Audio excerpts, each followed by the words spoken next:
Hi, hello, and नमस्कार। I welcome you to our YouTube channel. You are beautiful. तो आज हम बात करेंगे विंटर्स के उस प्रॉब्लम के बारे में जो लगभग हर कोई फेस करता है। तो अगर आप ये सोचते हैं कि ये प्रॉब्लम सिर्फ आप फेस कर रहे हैं और आपके अगल बगल वाला कोई फेस नहीं कर रहा है, तो ऐसा नहीं होता है। हर कोई अपनी लाइफ में कभी ना कभी ये प्रॉब्लम ज़रूर फेस करता है। तो एनी गेस कि ये प्रॉब्लम क्या है? Yes, it is dandruff. Dandruff वो प्रॉब्लम है जो विंटर्स में आमतौर पे हर कोई फेस करता है। तो आज हम बात करेंगे इसी डैंड्रफ के बारे में, इसके टाइप्स के बारे में, इसके कॉजेज़ के बारे में और इसके सॉल्यूशंस के बारे में। तो लेट्स गेट स्टार्टेड। तो बात करते हैं डैंड्रफ स्किन कंडीशन है या स्किन डिजीज़। तो डैंड्रफ स्किन कंडीशन भी हो सकता है and it can be a skin disease as well. तो अब बात करते हैं इसके टाइप्स के बारे में ताकि हमारी सारी बातें क्लियर हो सके।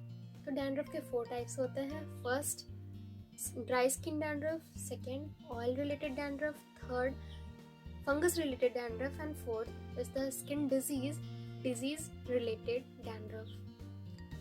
तो हम वन बाय वन सबके बारे में बात करेंगे कि कौन क्या होता है और किसके क्या सॉल्यूशंस हो सकते हैं। तो सबसे पहले हम बात करते हैं ड्राई स्किन डैंड्रफ के बारे में। तो ड्राई स्किन डैंड्रफ जानने से पहले हम ये जान लेते हैं कि डैंड्रफ होता क्यों है। डैंड्रफ होने के बहुत सारे रीजंस हो सकते हैं। पहला रीज़न होता है कि आपकी बॉडी और आपका स्कैल्प हाइड्रेटेड नहीं होना। दूसरा होता है स्कैल्प का इनफ सीबम प्रोडक्शन नहीं कर पाना। सीबम क्या होता है? तो सीबम जो हमारे हेयर फॉलिकल्स होते हैं उसमें सेबेसियस ग्लैंड्स होते हैं जो सीबम यानी जो ऑयल, जो जैसे हम आमतौर पे ऑयल बोलते हैं, उसका प्रोडक्शन करते हैं। तो अगर वो सफिशिएंट अमाउंट में प्रोड्यूस नहीं हो पाता है तो हमारा स्कैल्प ड्राई और इची हो जाता है, जिसे हम डैंड्रफ कहते हैं। थर्ड रीज़न है पॉल्यूशन या ड्राई एयर। मतलब विंटर्स में क्या होता है कि जो ठंडी ठंडी हवा लगती है हमारे स्कैल्प पे, तो उसकी वजह से भी डैंड्रफ होता है। चौथा होता है कि हीट का बहुत ज़्यादा यूज़ करना, like hair dryer, hair straightener etcetera, ये सब अगर हम ज़्यादा यूज़ करते हैं तो इसकी वजह से भी हमें डैंड्रफ हो सकती है। तो अब हम बात करते हैं ड्राई स्किन डैंड्रफ एग्जैक्टली क्या होता है। तो ड्राई स्किन डैंड्रफ में क्या होता है कि ये अभी हमने बोला ना कि ऑयल का सफिशिएंट अमाउंट में प्रोडक्शन नहीं हो पाता है, तो फिर हमारा स्कैल्प डिहाइड्रेटेड और ड्राई होने की वजह से फ्लेक्स के तौर पे निकलने लगता है। तो ये हो गया ड्राई डैंड्रफ। सेकेंड हो गया oil related dandruff. Oil related dandruff में क्या होता है कि जो हमारा सीबम प्रोडक्शन है वो इनॉर्मसली बहुत ज़्यादा होने लगता है। तो जब प्रोडक्शन ऑयल का बहुत ज़्यादा होगा तो स्कैल्प हमारी ओवर ऑयली हो जाती है। तो जो हम लोगों का डेड स्किन होता है, स्कैल्प का जो डेड स्किन होता है वो और वो जो ऑयल रहता है वो दोनों मिलके क्लम्प कर जाता है और चिपचिपा वाला फीलिंग आने लगता है। जैसे लगता है कि सर में कुछ तो है ऑयली ऑयली सा।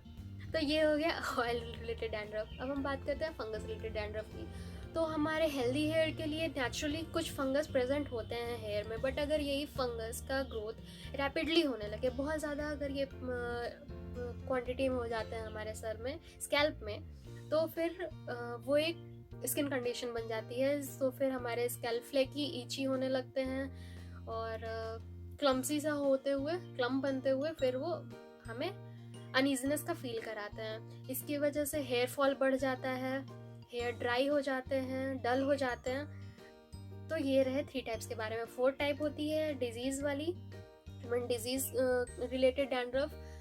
तो उसके बारे में हम ज़्यादा बात नहीं कर सकते क्योंकि ये काम तो एक प्रोफेशनल का होता है, आई मीन अ डर्मेटोलॉजिस्ट का। तो let's move forward.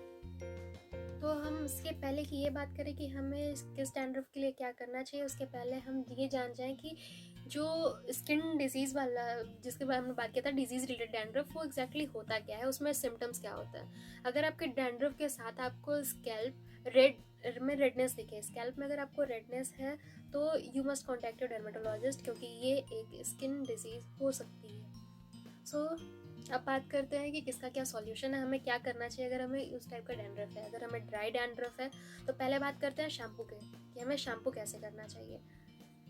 Dry dandruff में आपको फ्रिक्वेंटली शैम्पू करना अवॉइड करना चाहिए। आप 5 से 6 दिन के अंदर ही शैम्पू करें तो बेटर होगा, या नहीं तो अनटिल एंड अनलेस अगर आपको नीड फील होता है कि हाँ आपका स्कैल्प डर्टी हो चुका है तभी आप शैम्पू करें, अदरवाइज शैम्पू मत करें। और हीट ट्रीटमेंट्स को अवॉइड करें। अगर आप चाहते हैं तो आप ऑयलिंग भी कर सकते हैं, क्योंकि आपको अपने स्कैल्प में जो ऑयल का कमी है आपको उसको वो सप्लीमेंट करना है, तो आप आर्टिफिशियली सप्लीमेंट कर सकते हैं। For that you can use olive oil और कोकोनट ऑयल, क्योंकि ये दोनों आपको डैंड्रफ में रिलीफ भी देंगे और आपकी जो नेचुरल ऑयल्स की कमी है उसको भी फुलफिल करेंगे। तो अब बात करते हैं कि अगर हमें ऑयल रिलेटेड डैंड्रफ है तो हमें क्या करना चाहिए।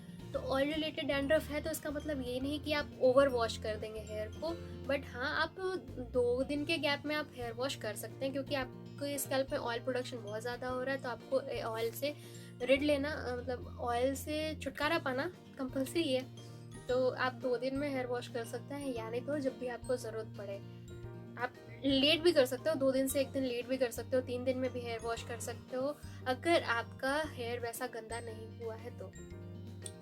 अब बात करते हैं फंगस रिलेटेड डैंड्रफ का। फंगस रिलेटेड डैंड्रफ का आप नॉर्मल सॉल्यूशन कोई भी नहीं यूज़ कर सकते हो। आप शैम्पू, जनरल शैम्पू से आपका ये नहीं डील होने वाला है। इसके लिए आपको फंगस शैम्पू चाहिए। इसका मेरे पास एक ऑप्शन है, it is a ketoconazole 2% shampoo. अगर आप इसे यूज़ करते हो तो आपको फंगस रिलेटेड डैंड्रफ में आराम मिलेगा।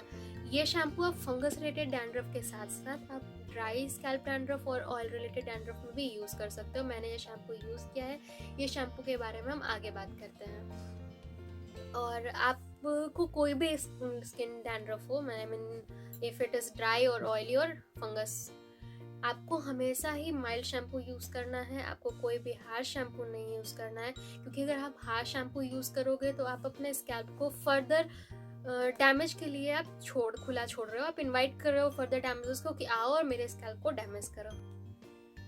तो अगर शैम्पू के रिकमेंडेशन की बात करें तो any baby shampoo is mildest of all. तो आप अपने पसंद का कोई भी बेबी शैम्पू यूज़ कर सकते हैं हेयर वॉश के लिए, क्योंकि ये सबसे माइल्डेस्ट होते हैं and they will help you in your dandruff conditions. मेरा पर्सनल फेवरेट है जॉनसन्स बेबी शैम्पू। आप देख सकते हैं कि मैंने इसे पूरा ख़त्म कर लिया है, ऑलमोस्ट ख़त्म कर लिया है। तो ये मेरा पर्सनल फेवरेट है। आप अपना कोई भी बेबी शैम्पू को अपना पर्सनल फेवरेट बना सकते हैं। तो आगे की आने वाले वीडियोस में हमारे पास होगी डैंड्रफ के लिए बहुत सारी DIY रेसिपीज़ का वेट करिए। Till then take care, bye bye.